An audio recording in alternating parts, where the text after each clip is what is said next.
Hey babe, the last season of Stranger Things finally dropped. I'm so excited to finally watch it.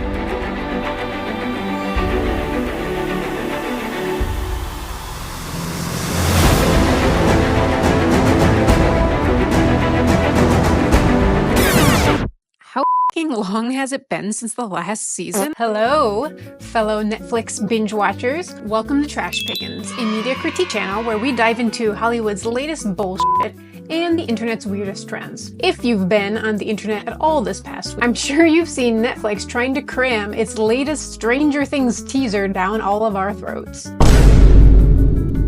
And no, it's not the release of the last season, it's just a teaser. So the question on everyone's mind, why the hell are you drawing out this release, Netflix? Release the damn season already. I mean, obviously we all assume that they're kind of drawing this out because they're trying to make as much money as possible on the last season. But here at Trash Pickins, we think that it goes a little bit deeper than that. And maybe the real answer is a little bit more complicated. I'm Sarah, and today, drumroll please, Lisa will be joining us as our research specialist. And Frank, who's usually with us, decided to blow us off today to go birding. So, screw you, Frank. Let's all say it in unison. Screw you, Frank! No, I'm just kidding. He didn't actually even know we were recording today. We decided to do this at the last minute, so he gets a pass. I'm just being an asshole. So get your stupid Netflix goblets, your Meghan Markle-inspired snacks, and let's get into why Netflix has been stringing us along for what feels like years. Let's get pickin'. Today's deep dive, the Stranger Things 5 pre-release. So, if you're anything like me, you watched each of the Stranger Things seasons as they came out, and then immediately forgot what happened. Not because I didn't like the show, but just because I had to clearly make room for all the other bullshit I've been consuming on the internet. So, just to start this off, I'm gonna give you like a 15-second recap about what happened in the series, and don't worry, no spoilers, it's just to kind of get us all up to date before we talk about this. In a nutshell, Stranger Things is a series about 4 kids growing up in the 80s, and they discover a secret government lab where they are testing on children. And, of course, they befriend one of the children who turns out to be a badass psychic. The 5 of them battle monsters from a parallel universe, which they call the Upside Down. And each season, the threats of these monsters grow, from one of their friends going missing, to fighting the demon they call the Demogorgon, to the Mind Flayer. Then, by season 4, where we're currently at, a new villain called Vecna appears, who starts unaliving teenagers in order to open portals between the real world and the Upside Down world. So the 5 kids are now banding together with the town in order to fight this bad guy. And season 4 ends kind of at a cliffhanger, where it feels like perhaps the bad guy may win, but we don't know. So, overwhelmingly, the internet has made the joke. These kids are gonna be geriatric by the time the final season comes out. And while that's an awesome, great, very funny, neat, amazing joke, we're a little bit more interested in the sentiment behind that joke. Translation, it feels like it's taking forever for this series to finish. So, is that true? Has it been taking forever, or does it just feel that way? And the answer is, yeah, it has been taking forever, objectively. You're absolutely right to feel that way. When this is all said and done, the series in totality will be available to watch on New Year's Eve of this year. So basically 2026. This means it will have taken them a total of 10 years to come out with just 5 seasons. In contrast to just other general popular TV series, an average television show takes about 6 to 9 months to film just 1 season. Well, I know other seasons that were filmed faster than that. Yeah, I know, probably. It's called a generalization. And I'm sure there are shows that have been filmed faster or slower, but in general, a standard 18 to 24 TV series is usually produced in about 1 year. So that means 1 season, once a year. A great example is The Simpsons, which has released 1 season every year since 1989, which is insane. Honestly, good for them. In contrast, a higher production value show like Netflix's The Crown has released a season about once every 2 years, give or take. So yeah, it does vary, but there's generally some sense of consistency to the schedule. Stranger Things, on the other hand, not so much. The first 2 seasons were released consecutively, however things changed after that. The next season was after a 2-year gap, and then the season after that was a 3-year gap, and now for the last one, almost a 4-year gap. So no wonder why a lot of us are getting burnt out about all the hype they're trying to drum up over this last season. Okay, so the big question is, why is Netflix doing this to us? Are they really trying to draw it out as much as possible because they know it's the last season and they're just trying to milk it for as much money as possible? Oh, yeah. Or are there other more complicated, interesting reasons? Perhaps maybe filming issues or production mishaps, maybe? Rick and Morty is a great example of a series that had a long, exhausting, irregular release schedule. Wait, what? If you followed the show at all, you might have heard that eventually it was revealed that there were some pretty nasty things going on behind the scenes, which eventually led to the co-creator / main voice actor to be fired. You're the reason this species is a failure, and it makes me angry! And since that shakeup with the production, things have seemed to get back on track, and they're trying to release a season once a year like normal. So all of this is to say is that even some of the most popular shows don't always run smoothly. And despite the popularity, even they fail to stick to a schedule that feels satisfying for the fans and the audience. This is where Lisa comes in. Our resident media professor and Netflix specialist. I've just coined that term. I hope she puts it on her resume. And yes, she actually does have a PhD, and she studies media, very fancy. But much, much more importantly than that, she watches a ton of Netflix and reality TV. And she likes to follow a lot of the behind-the-scenes stuff that's happening at good old Netflix. It's usually the sort of stuff that doesn't always pop up on our social media feeds. So, enlighten us, Lisa. Why is Netflix splitting the final season of Stranger Things up into 3 parts? Yeah, the series has been out forever, right? So 10 years ago, almost, we watched season 1 in 2016, and we had these cute little kids, like 11, 12, 13 years old, and now they're in their, like, early 20s. So it's been a long time for just 5 seasons. Netflix, I think, is a little bit concerned that because it took them 3.5 years, that everybody will just have forgotten and not even care about the series anymore. So how does Netflix actually make money from Stranger Things? Well, they have a model where there's several different revenue streams. One is subscriber growth. The second is merchandising or licensing for products, and live events and experiences. So why did they do this? Well, for one, season 5 release dates have finally been put out there by Netflix, and they're all happening at the end of 2025. Putting it obviously over the holiday weekends of Thanksgiving, Christmas, and New Year's has the potential to get as many eyeballs on the screen as possible. I mean, what better time to watch a sci-fi horror nostalgia thriller than with your family within the glow of the Christmas tree? For the boost in subscriptions, Netflix has indicated that they had one of the largest boosts in their subscriber base due to Stranger Things. And the fact that we're gonna get it for the month of November, December, and then people will likely be watching into January because it releases at the end of December, that means that that's about at least two to 3 months of Netflix subscriptions if you're purchasing it just to buy this series. In 2022, Netflix reported that there was a 2.4 million subscriber increase for them, and that was coming on the heels of Stranger Things Season 4.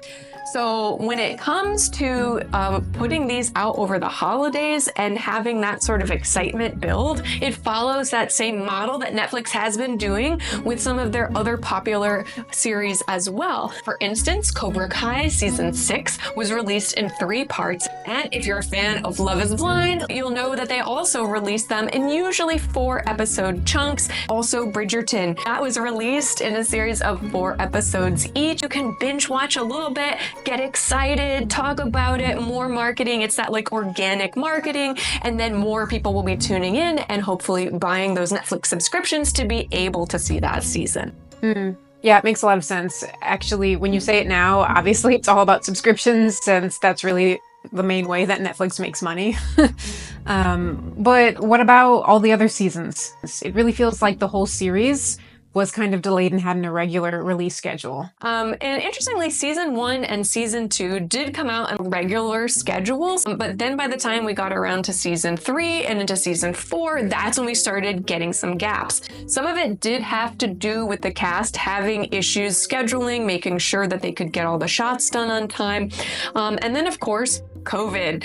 COVID meant that there was a huge 3-year gap between season 3 and season 4, and that was pretty consistent for a lot of different series at that time. They had to halt production, they had to go through all kinds of masking and other procedures to ensure that the staff and crew was, that the cast and crew were safe. So we saw that impact it as well. But, you know, that just is yet another huge delay in this ongoing series. So why was there such a delay for season 5? Well, as it turns out, there were several Writers and Screen Actors Guild strikes that happened in 2023. The Writers Guild of America strike started in May of 2023, and the Screen Actors Guild strike started in that summer, in July of 2023 as well. So there was effectively no writing, no production, nothing happening for the entire year of 2023.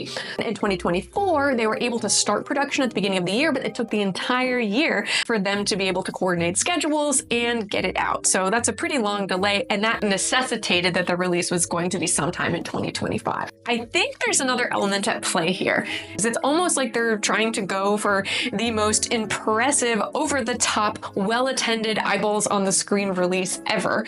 That's because the prior seasons of Stranger Things were actually phenomenally successful. They broke all kinds of Nielsen ratings, like records, and it was like the most streamed series of all time. For instance, in that first week of season 4, there were 7.2 billion minutes watched.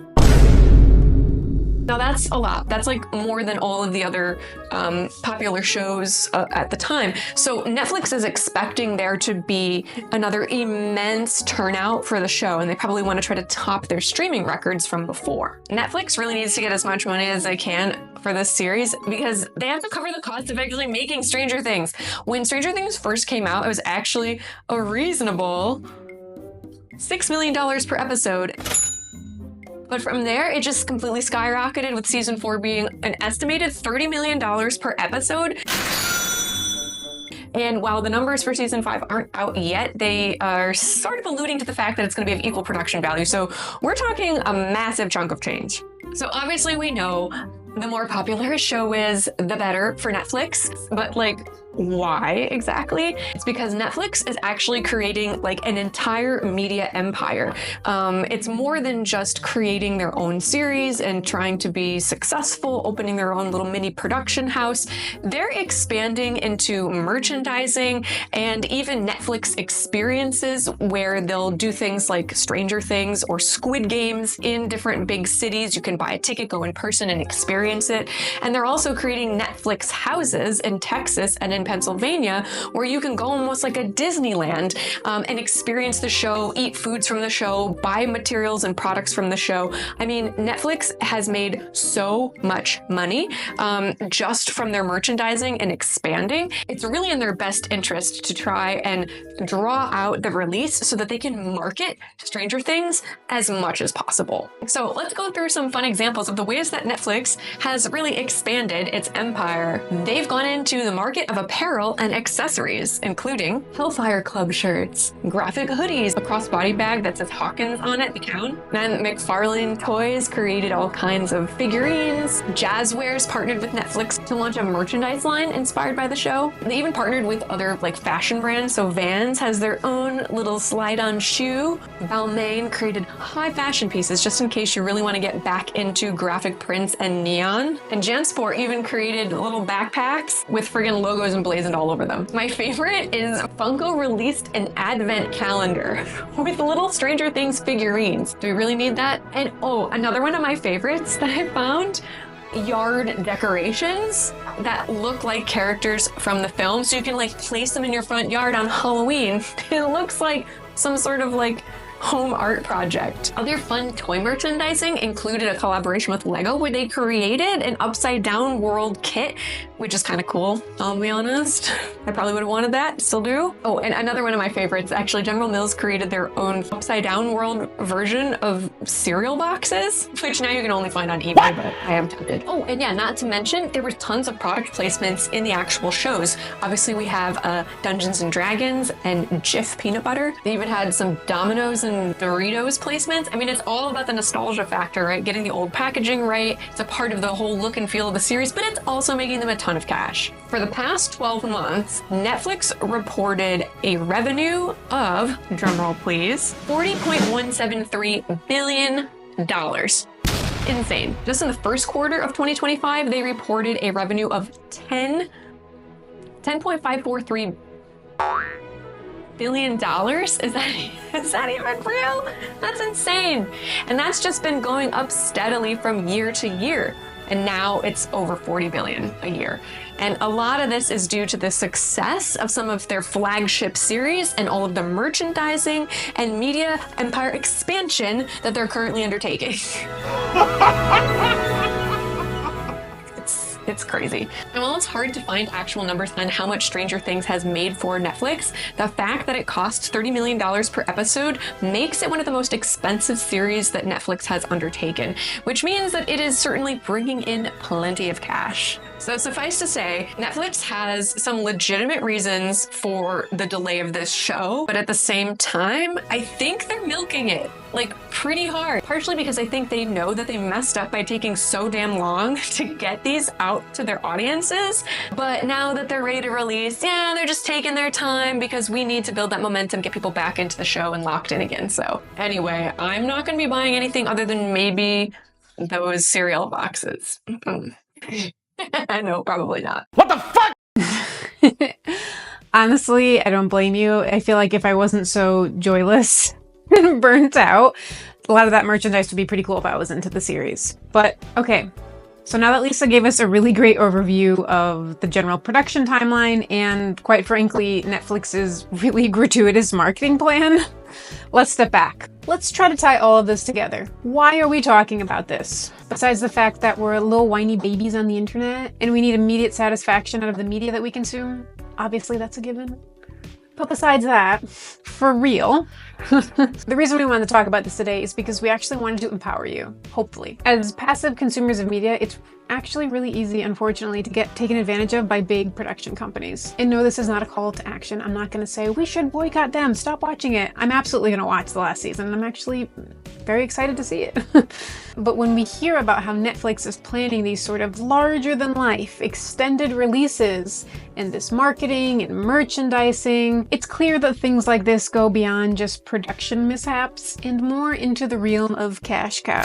It's important to remember that shows like Stranger Things are actually two things. One, Stranger Things is actually just a group of very talented artists that are creating some pretty cool media. And two, Stranger Things is also a consumer franchise that's just trying to make money. A lot of times as consumers, we hope that those two things can't coexist, and we like to imagine them as separate, sort of like the idea that if you're an authentic artist, you're not really gonna make money unless you're a sellout. But in the case of Stranger Things, both artistry and consumerism do exist. And hopefully through this video, we've been able to help you weed out the difference between those two things, so you can enjoy shows like Stranger Things and appreciate them in ways that they deserve to be praised for. But we're also hoping to give you the tools to reject the unnecessary marketing that's been surrounding all of this as well. Marketing that's ultimately just seeking to empty your wallets. Obviously there's a balance. Artists do deserve to be paid, yes, but let's find a way to do it without accidentally falling into a consumer hellhole.